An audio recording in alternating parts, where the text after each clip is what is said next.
call this study session to order. Our first item to do tonight is the Beautiful Business Property of the Month presentation. So if I can have Dan Drury and Derek Burke come forward, we'll take care of this.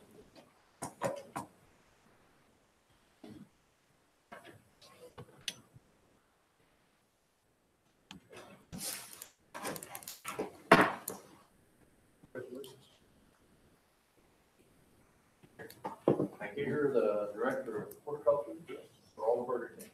Yeah. Hotels, all sorts of things. All sorts of things. Well, I would not expect less of Burger King. This last year, voted the #1 franchise in the world. 13,000 something Burger Kings in the world. This is the #1 franchise.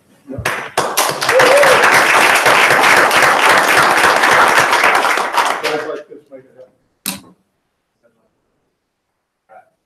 I just show up. Don't be modest. I just show up. I'm going to present this to you. I'll get on this side. I don't know that I want to have to sit there. I actually look bad. She wants to take a picture of that. I sure do.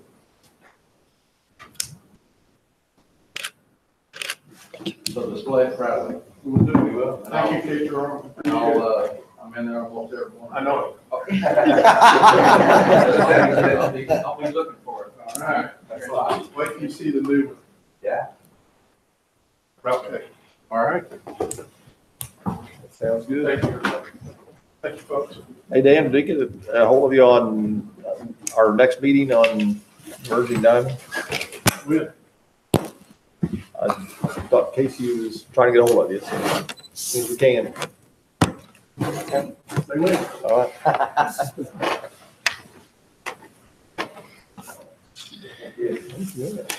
The next item of business is to have a little visit with our two people who are interested in our Ward 5 opening.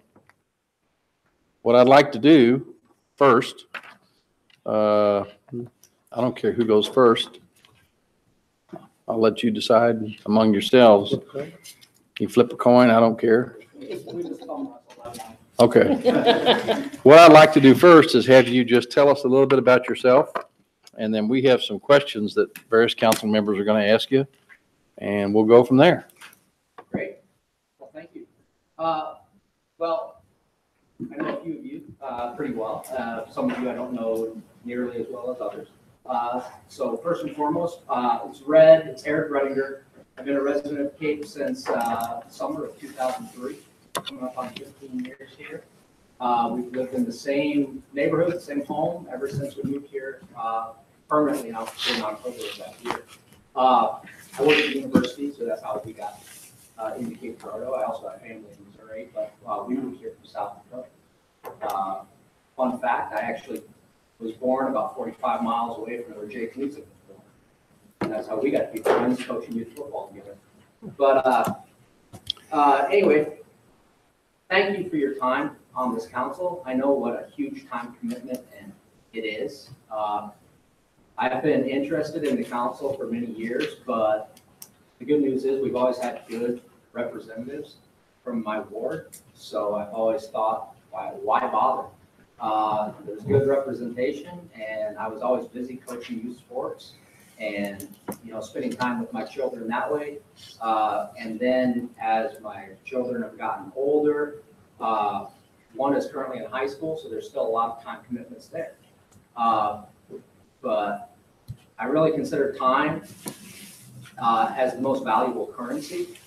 So whether you're spending time with your family or your loved ones, just whatever you're spending your time doing, that's the most valuable thing you can be doing. So for me to volunteer for this council, I'm about 90% sure that I would not try to seek nomination and that I would not run for the full 2-year term at this time.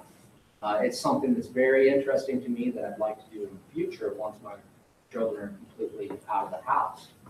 But when I saw that there was a vacancy, which by the way, congratulations, Bob. Thank you. Good news and bad news. Good news, Bob's the mayor. Bad news, vacancy in my neighborhood. But when I saw there was that vacancy and a call for people to volunteer for this short-term commitment, that's when I looked at my calendar and said, talked to my wife, right here, my wife Jennifer, and said, I think I can do this for the short-term commitment, step up. Now, the really good news now is we have Ryan here, who also has volunteered himself. And sounds like he, according to the newspaper, has already picked up nomination forms.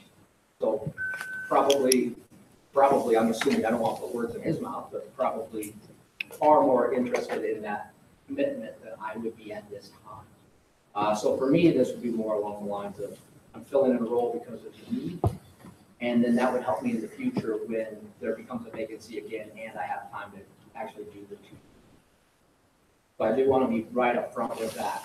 Believe me, if you have a better volunteer and somebody who you feel can serve for that full 2-year stretch, there will be no hard feelings if I'm not selected. And in fact, I was just talking to Julia, I've been holding off on applying for the Parks Board until this decision is made, because the Parks and Rec Advisory Board, really something I'm also passionate about, but that's far less of a time frame.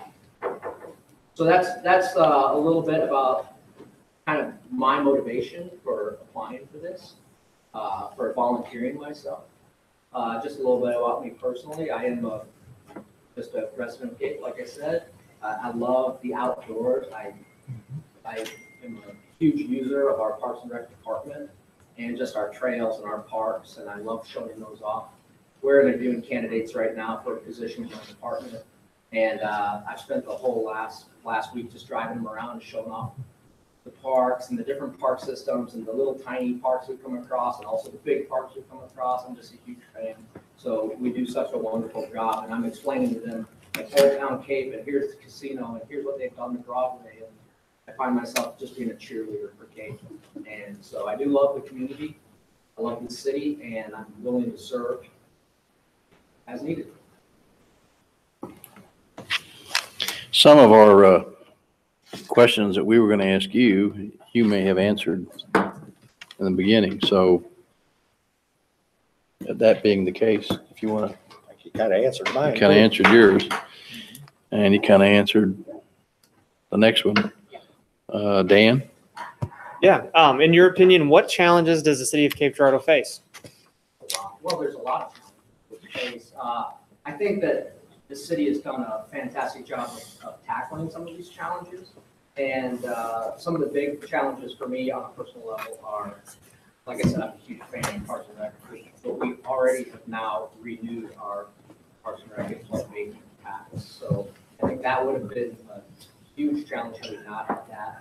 I think another challenge is just keeping our infrastructure and our roadways free of potholes and newer bridges. But with our transportation trust fund, of course, that makes it far easier. But there's those challenges. And then just the challenge of really keeping Cape a clean, beautiful place for all its residents. And I just kind of taking away that line of, okay, well, this neighborhood is clean and nice, and it looks like the city cares about its roads. And you go into a neighborhood, maybe only 2 blocks later, it looks like somebody hasn't been down that road for quite a while to make repairs. And that can happen just sporadically throughout the town. Sometimes it's a little bit more of a harder line, I think.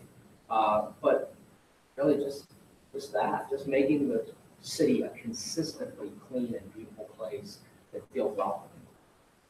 What do you find exciting about the future of Cape Girardeau?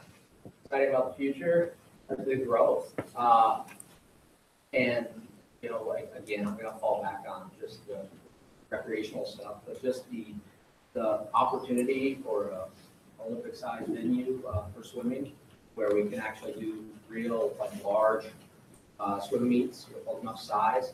Of course, that just the you know, the Shawnee Sports Complex, the sports complex, which I'm drawing a blank because I'm nervous right now. Sportsplex. Believe it or not. Sportsplex. Sportsplex. The sportsplex, there you go. It's all right. But, sorry, drawing a blank. No, no big deal. You're not, but I fake it well. But yeah, just things like that are really exciting to me. Also, another really exciting thing for me, because it's probably the thing I use the most, is LaCroix Trail and Riverfront Trail. Is just the concept of the trail circumnavigating the whole city. Because for me, that just erases those lines where it feels like some neighborhoods aren't being as well taken care of as others. Because when you make that trail system completely tie in everywhere, that gives access to children that are just tooling around on, slow moving BMX bikes and things like that. If they want to jump on the trail down at the south end over by, the neighborhoods in between the river campus and the south end of the Shawnee soccer fields, you can jump on that. You can make your way, circumnavigate all over town on a nice protected trail where they don't, as a parent, you don't have to worry about traffic. And that's one of the most exciting things for me. Are you aware of and prepared for the time commitment it's going to take, not only to attend meetings, but to review all the materials you get, to interact with your constituents, to attend special meetings, to serve on a liaison to advisory boards, and so on and so on? I am, and that is exactly why what I mentioned was I'm willing to serve, but in this short-term capacity while we have that vacancy. But like I said, unless I'm just completely in love with it, I'm 100% sure I will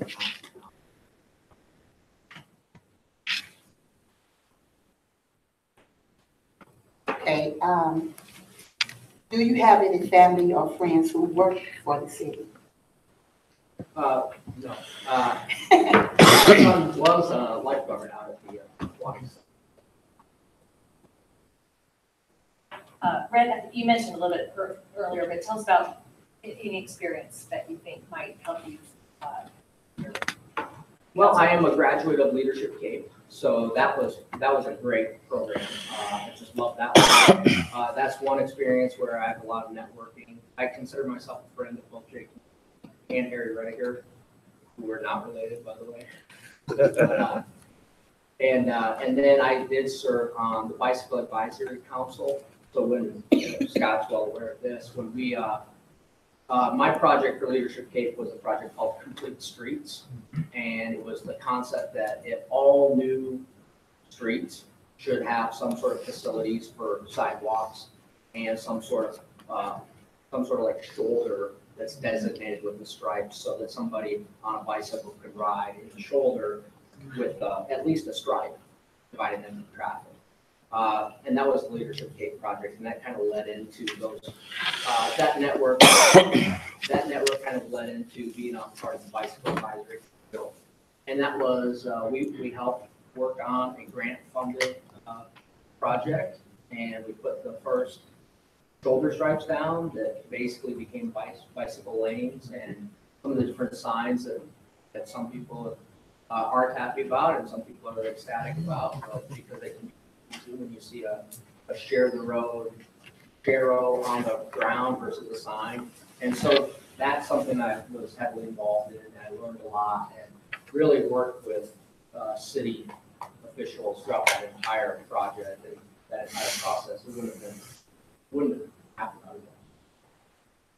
otherwise. Then I have some other experiences. I was also it's almost talking too much about Parks and Rec. I've volunteered myself as a coach for various Parks and Recreation leagues, a lot of youth baseball, and then KU tackle football, which isn't necessarily Parks and Rec, but prior to that, NFL flag football, which was Parks and Rec, ran league. A lot of time doing that. And then I also served on the Gerardo Lewis Green Committee. And just because it kind of went hand in hand, even though bike lanes for me was more about children and safety and wanting access to make it easier for people to travel without being on the roadway. But that kind of led into the Gerardo Lewis Green Advisory Board, which is now, it's been dissolved since 2015. But I ended up becoming the chair of that one, probably just because Dan knows me, I'm kind of highly organized. Some people say OCD. I had a coworker one time say that I was ATD, which is attempted to but never been actually diagnosed.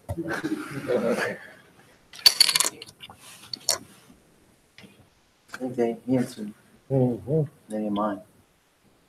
Yep, that's true. That's true. Anybody else have any other questions? If not, thank you very much, Red. Thank you very much.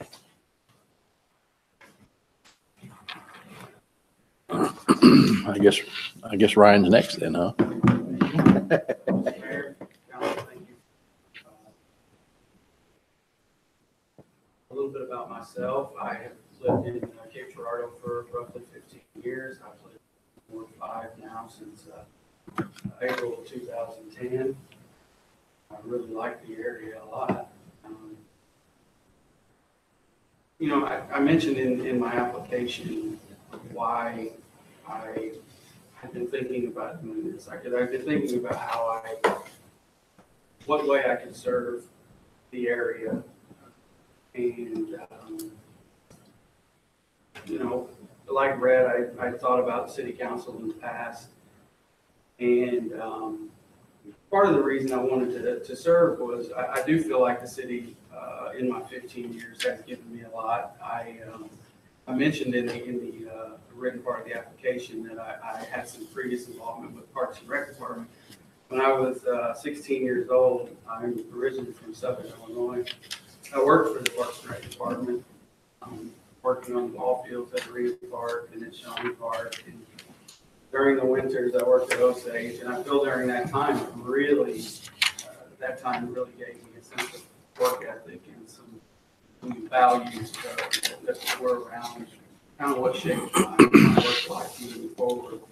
And, now I'm the Chief Operating Officer for the Gibson Recovery Center here in Cape. I've been there roughly 14 years in some capacity or another. My current position as Chief Operating Officer, I've been doing that for about 4 years now. And in that role, it kind of encompasses all the day-to-day operations of our agency, both fiscal and clinically. We provide health services in Cape Girardeau counties and many of the surrounding counties. And another part of the reason that's another part of the reason that I decided to try to get involved was there is an intersection between drugs and the crime rate. I know that that's a big issue in the city, drug-related crime. And you know, I have hopes that I could bring a unique perspective to the council on this particular issue because I have been involved in the behavioral health world for a long time and exposed to drugs and alcohol and as well as mental illness. So my hope would be that I could offer a new perspective maybe or a different perspective. But much like Red, I'm very interested in other issues in the city, Parks and Rec being one of them. I also coached baseball on American Legion and Senior Babe Ruth, and I ran some of the Cape Youth baseball leagues for a number of years, and really enjoyed that. But I also do have an understanding that there are many other issues that the city faces around roads and infrastructure like that. So I'm just looking forward to the opportunity to serve in whatever capacity that may be, whether it's the city council or some other form at some point in time. I do have an interest in serving in the position past the temporary posting. So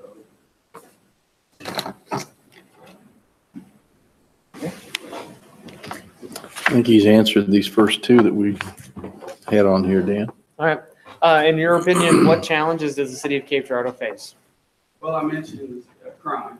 I think that's a huge challenge, and specifically drug-related crime.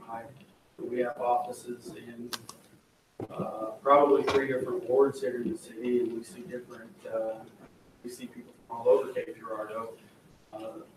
And you know, I believe that is a huge issue. Infrastructure development is also, something that's a challenge. I know that we have mechanisms in place to deal with some of these infrastructure issues. I know long term there are probably some infrastructure issues that we don't necessarily know what the answers are just yet. Kind of on the adverse, what do you find exciting about the future of Cape? Well, I look around, I see all the economic development in Cape. There are restaurants and businesses popping up everywhere, new construction.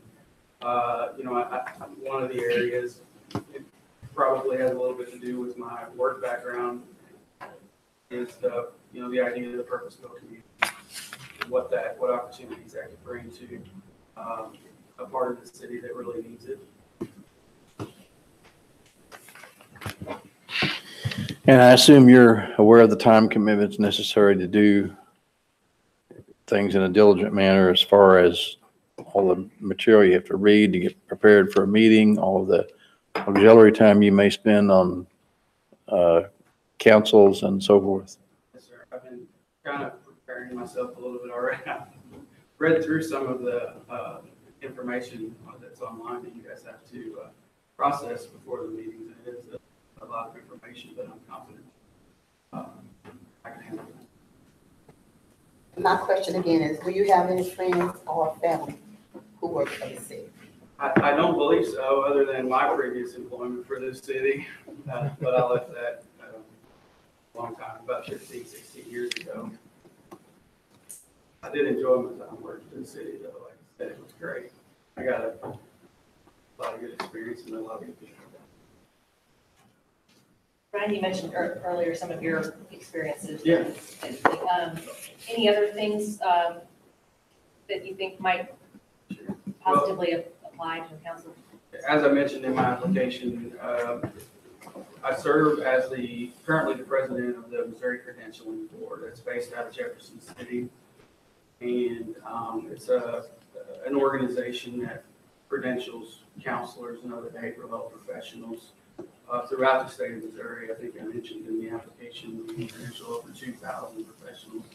So I kind of direct the day-to-day operation of that organization under my position as president of the board. I have had some involvement in some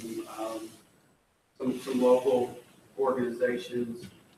I was the chair of a committee that was in existence for about 6 years. It was a local mental health coalition. Again, some of my involvement with the Parks and Rec through the coaching and things like that I really enjoyed. And yeah, I think it's probably about it. Ryan, discuss how you would work as, how you currently work as a team to move your organization forward, and kind of parlay that onto how that would look at council. Sure.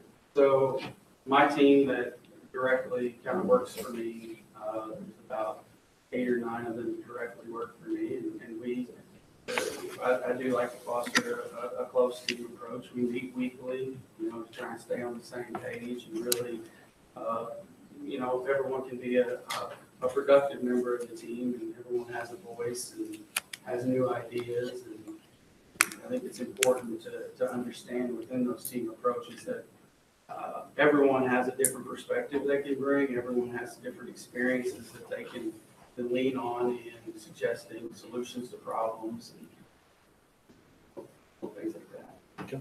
Does that answer your question? Yep. Anybody else have any other questions, anything like to ask? If not, thank you very much. Thank you. And we'll be making this appointment at the end of our regular meeting this evening. At time, whoever's appointed will be sworn in tonight, and it'll be a done deal. Are there any appearances regarding items that are not on the agenda this evening? Any appearances from anyone for any item that's not on the agenda? If not, we'll go through the agenda review. Scott?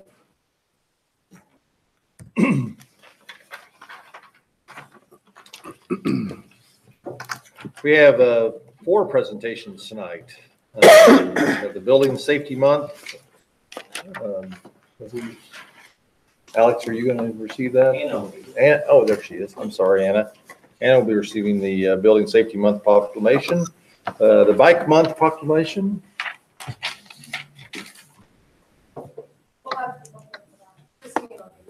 Oh, Christine and band of bikers will be here for that. And National Historic Preservation Month. That. Brandon said, I think we have some people from the commission coming. Okay. An emergency solution grant presentation, that's Steve Williams and the groups with that will be presenting. So part of the emergency solutions grant requirements are that they report on their progress and what's happening with the monies that they have. And so this is a requirement of that. So they'll be making those presentations as well. Communications and reports. Council, do you have anything you'd like to report tonight?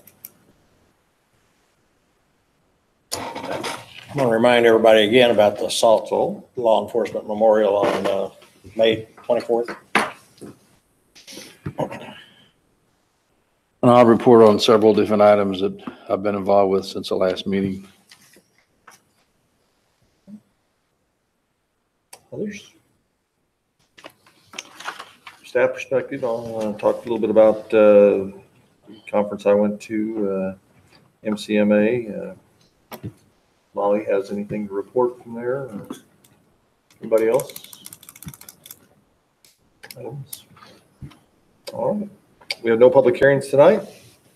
Our consent agenda contains the second and third reading of the special warranty deed for the property at 453 Cooper Street. This is the area where we had the limbs and we sold that to RFJ Holdings along with the old wastewater treatment plant. Number 3 is vacating unimproved Decatur Street. This is between Shawnee Parkway to the north there. Second, third reading of that. Then we have the second and third reading of the easement that we need. If we're giving up the right-of-way, the unimproved right-of-way, then we need to keep a sewer easement. So then this keeps the sewer easement. Number 4. Number 5 is, number 4 is the sewer easement from Nip Kelly along South Sprigg Street. So it's about 600-700 feet along South Sprigg. Number 5 is the easement along Decatur Street. And then number 6 is state block grant agreement for runway lighting and rehabilitation project out the airport. Number 7 will be a resolution that we're going to seek funding through the Federal Home Loan Bank for affordable housing program funds. We pursue this each year, and it's just lets you know and get your support for seeking those grants. Number 8 is a contract for the facilities assessments with Chiodini Architects. This is for options with City Hall. I believe they're evaluating 3 or 4 sites, including where we currently are, the Common Pleas Courthouse grounds, and other empty right-of-ways that we own, and studies each of those and what is a good plan for City Hall. This is the overall contract to do that, and then we will give them task orders to walk through that process. And I believe we have funds in our budget. $150,000 has been identified to do if we do everything and all the tasks that's necessary. I think it'll be about a 4-month process. So that will start that. Do we want to pull that out and discuss that anymore? That's kind of new? I mean, I know we've talked about it some, but I'm just throwing it out there. Anybody? I kind of agree. I would like to sort of talk about that a little bit more in depth. All right. Sure. Good. Absolutely. Number 8, we will remove the consent agenda. Number 9 is a release of lien for 510 Johnson Street. This is a neighborhood stabilization grant program in which we have a lien on their loan, and as they then sell the property, then they have to release the lien and get that paid back, or if they go for the time that they're required to, then the lien comes off. So we have that. Then we also have another one there at 815 Rodney Vista. It's the same program. Number 11 is authorizing final payment for the Boxwood Drive box culvert project. Number 12 accepts the improvements at the Johnson Controls access control software. This is the software we had with the police station as well as other fire stations to control access electronically. And then number 13 is acceptance of the sanitary mains extension on South Sprague. That was the one with the easement that we talked about earlier. Are there any other items you'd like to remove from the consent agenda? Questions? Next will be the new ordinances. We have the renaming of Highland Drive. There's a section of Highland Drive. They're disconnected sections, and so we're going to change the name of this one to West Highland Drive. This is off of Old Hopper Road. First reading of that. Number 15 will be a change in our code, our development code, to allow horizontal balusters. So this is a design flexibility issue. It allows, we'll still be looking for the safety of why we didn't allow horizontal balusters was a climbing issue with children over balusters. Well, we think we can handle that through proper design review. So it gives more flexibility, but more responsibility right to the designer. So it's a good thing. How did this one come up? Just curious. We had several developers and homeowners request horizontal balusters at their homes, and and we had a board of appeals meeting last month, and we discussed it. Board voted to move forward. Good. This is going Shows back some to flexibility. summer. Yeah, absolutely. This is part of what we were wanting to see with discussing with developers. I was really pleased to see that. Thank you. Number 16 is a special tax bill for the demolition of property at 811 South Franny. This building was demolished last year, and so this allows for the special tax bill of that property. Number 17 is another special tax bill. This is the property at 615 Good Hope on the rear. And same thing here, we demolished it last year. This is the tax bill in order to put it on the property so that we can recoup the tax dollars used to do that. And then number 18 is a general warranty deed and temporary construction easement for TMK Group for the sidewalk project there along Independence. I got a note from Casey earlier today that we got the signatures for it today, so all ready to go. That's been a section that I've been wanting to get sidewalks on for some time. If you drive through that area, there's paths worn on the side of the road where people are walking. This makes a whole lot of sense. It'd be safer. So that's the new ordinances, the first reading of all those ordinances, and then we have two appointments tonight. The first one is the appointment of the Airport Advisory Board. We have a recommendation of the board for appointment of Mr. Hobbs. Mr. Hobbs, who we did not appoint last time. He was already on the airport board, so they're suggesting we reappoint Joe Hobbs. Then the other vacancy, the advisory board wants to review the candidates and see if there are any more candidates before we make an appointment there.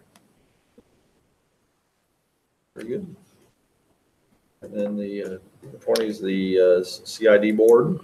CID board for downtown. There are 3 appointments there. And those are the people that have submitted their names and asked to be reappointed are Dave Hudson, Lindy Pridemore, and John Rust. And that is just a mayoral appointment that has to be approved by the council. And your other business tonight will be the appointment of Ward 5 unexpired term. You'll be able to discuss and vote on that appointment. And if the person is here tonight, we would go ahead and swear them in. So, while we're in session, get that done.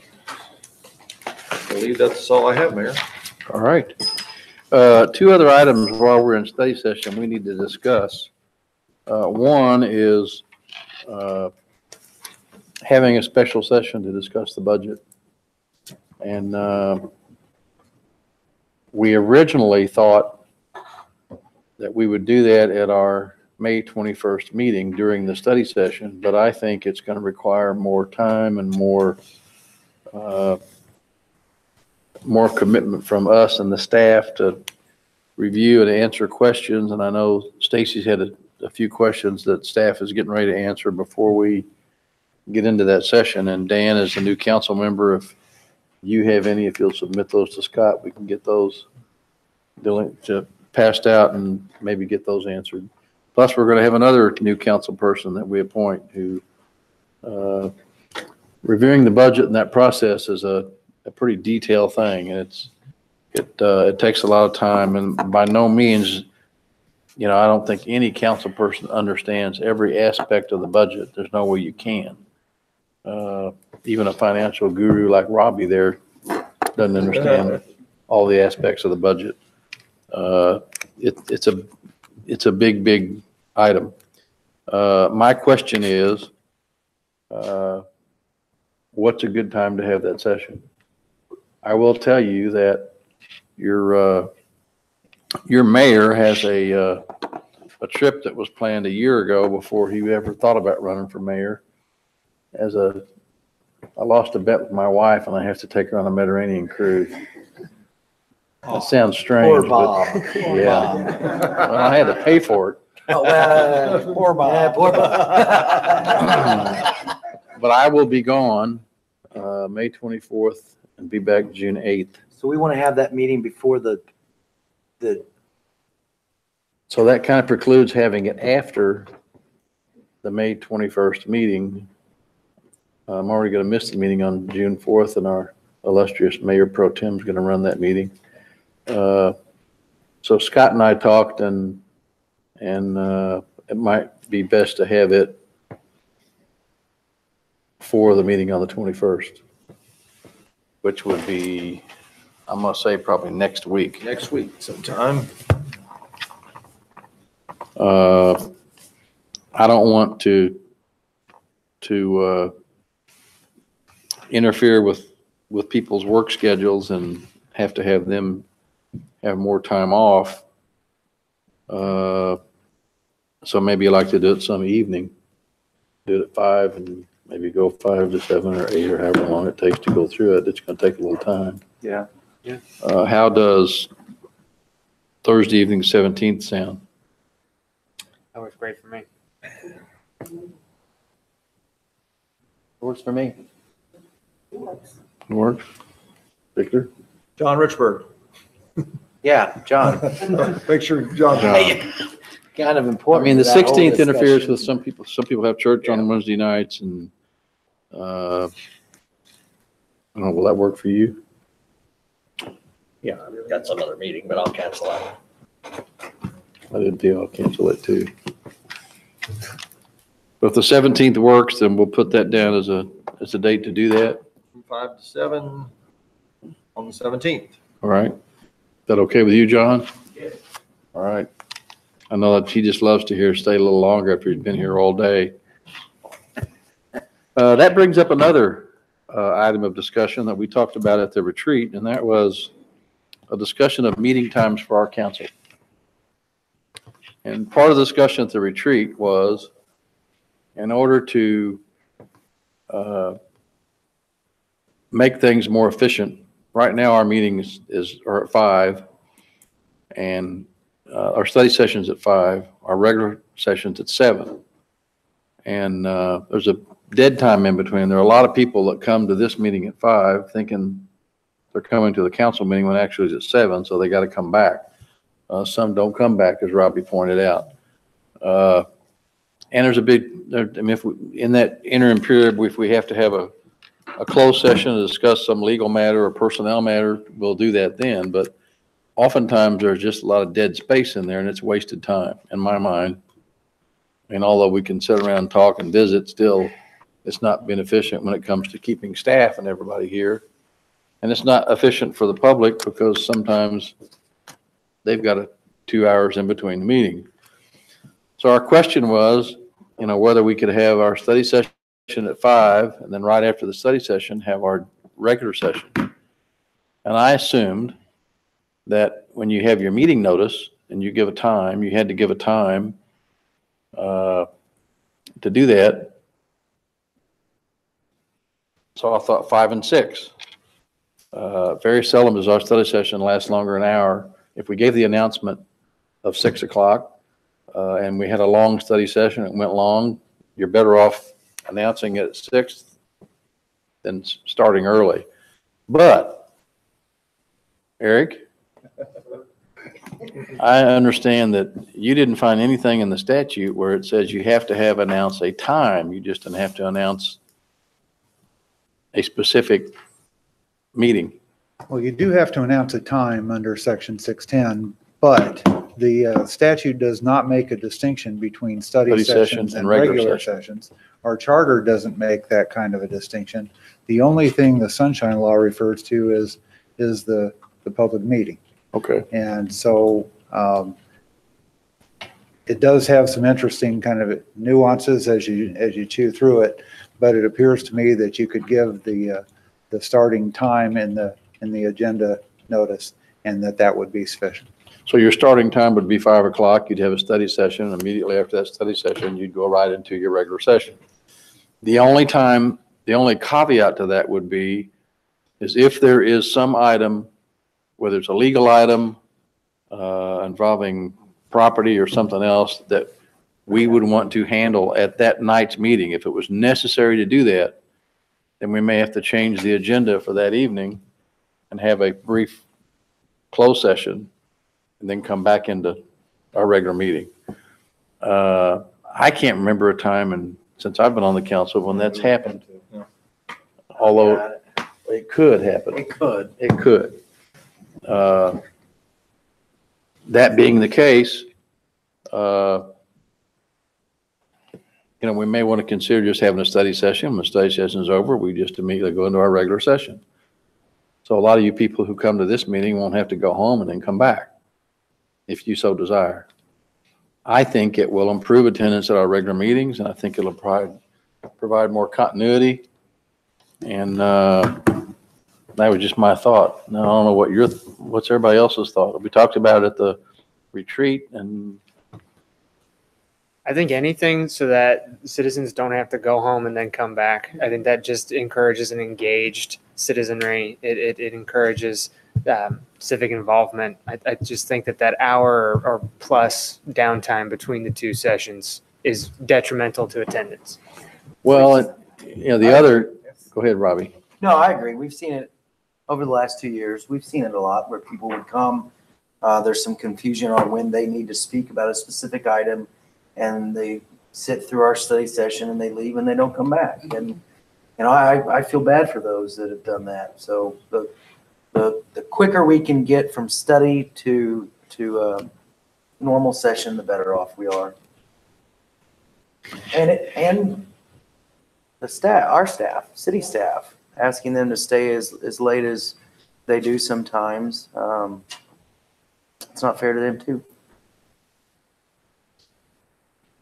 Any other comments? I like it.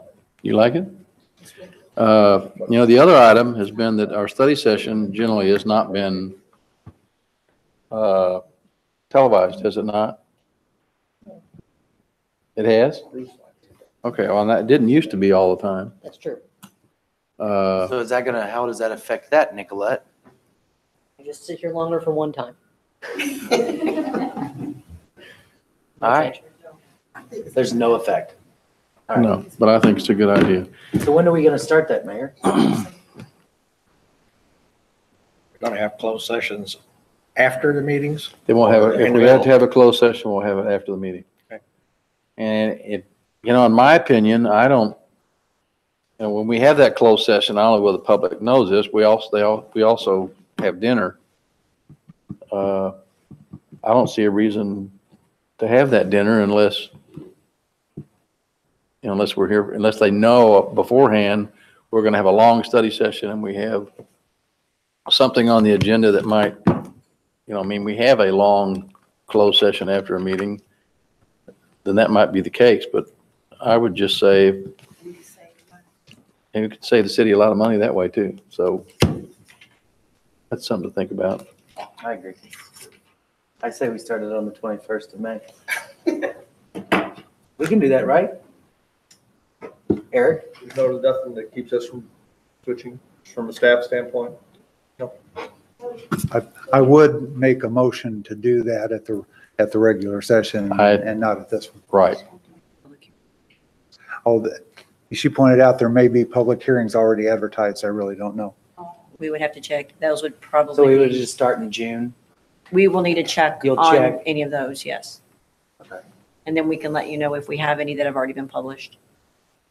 Can you check before the regular meeting tonight? Yes. Okay. Perfect. All right, good.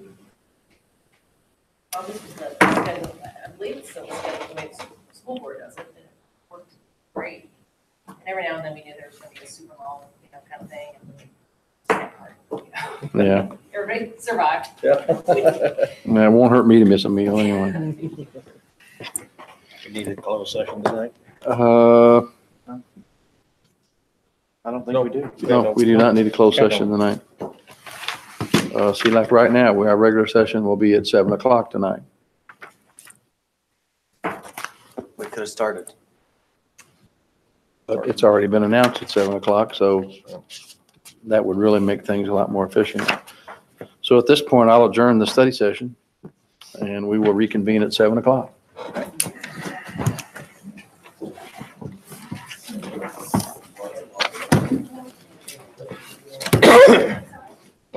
I'm in favor, but I think we need to discuss it.